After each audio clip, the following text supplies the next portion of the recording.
At first she seemed confused that there was no one at the window she was pointing at. Then her face changed. I wasn't sure why. He must have went to a different room. That's fine, we can meet him later, Mom said. Natsu called throughout the house looking for Mom. We're out back. Natsu came through the sliding doors. There is no need to yell. This is Mrs. Tsukishima, our new neighbor. Natsu blushed, embarrassed by her outburst in front of company.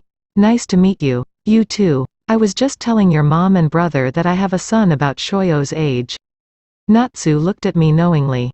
I rolled my eyes at her and excused myself back to my book. As I walked the few steps back to the hammock, I realized that the knowing look that Natsu gave me was similar to the look Mrs. Tsukishima had when she didn't see him in the window. Was he hiding? Why the heck am I hiding? This is ridiculous. I stood and walked away from the window. I went upstairs to collect the boxes Mom had abandoned in search of the delicious smell that had made it to her nose. While breaking down the boxes, I heard the side door slide close. I sighed, knowing what was coming next. Playing hide and seek? She called from below. I ignored her. I kept stacking the flat boxes. She arrived at the top of the stairs as I was tying string around the pile. Bring any to share? They're in the kitchen. I didn't need to look at her to see the face I know she was making. She always did this. Whenever I showed any interest in a boy, she was right there, cheering me on.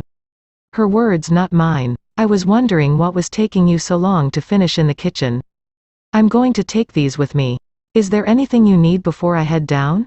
No, I'm all good up here. Okay, I'm going to finish breaking down the other boxes, then start on the living room. Okay, I started down the stairs. You'll have to meet him sometime. I finally look at her. I know. I continued down before I could see that sad look in her eyes. As much as she teases me, she knows I'm still not completely comfortable with myself. I'm definitely not comfortable talking to guys. Gay or not. It's that feeling of being exposed. But most of all, it's the judgment and unwanted attention you get when everyone finds out because you told the wrong person. Things had died down after the first month or so, but by then I had already decided it wasn't worth it.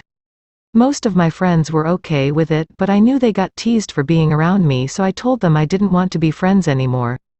They protested at first, but they understood why. They still called and texted, but I didn't respond.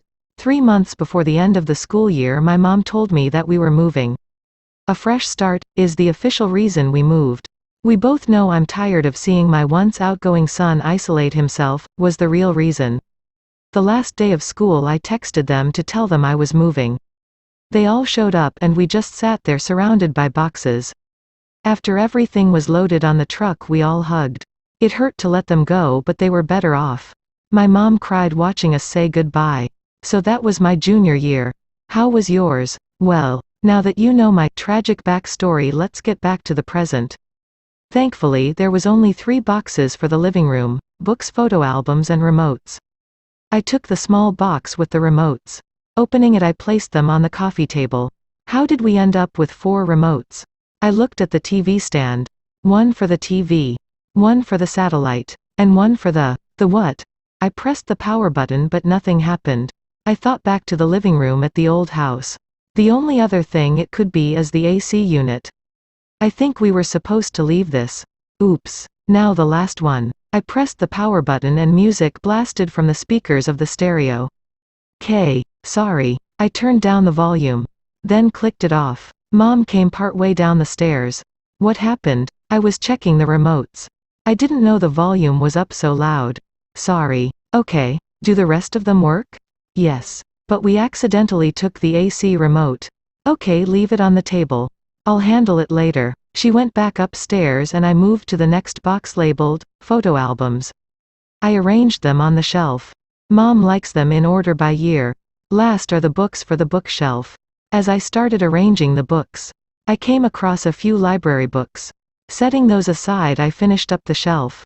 Taking out my phone, I logged into my library account. Turns out all 3 of these books are overdue. My fines add up to about $20. I searched the nearest library. It'll be closed by the time I get there, so I'll just go tomorrow. There was a blast of music that jolted me awake. I had fallen asleep on the hammock. The book laying on the very edge.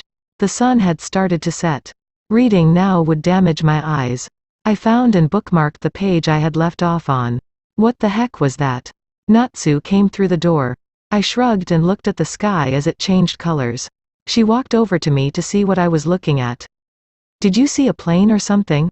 No, just watching the sky. Why? The sun is setting so the sky is changing.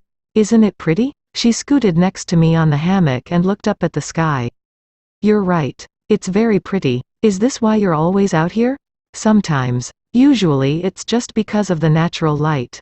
We stayed like that as the sun disappeared and day turned to early evening. The sky an almost perfect shade of orange. I walked to close the kitchen window. I stopped when I saw him. Why was he still outside? It was starting to cool down. His face was so calm as he sat watching the sky. The color of his hair matching the sunset. An almost perfect shade of orange.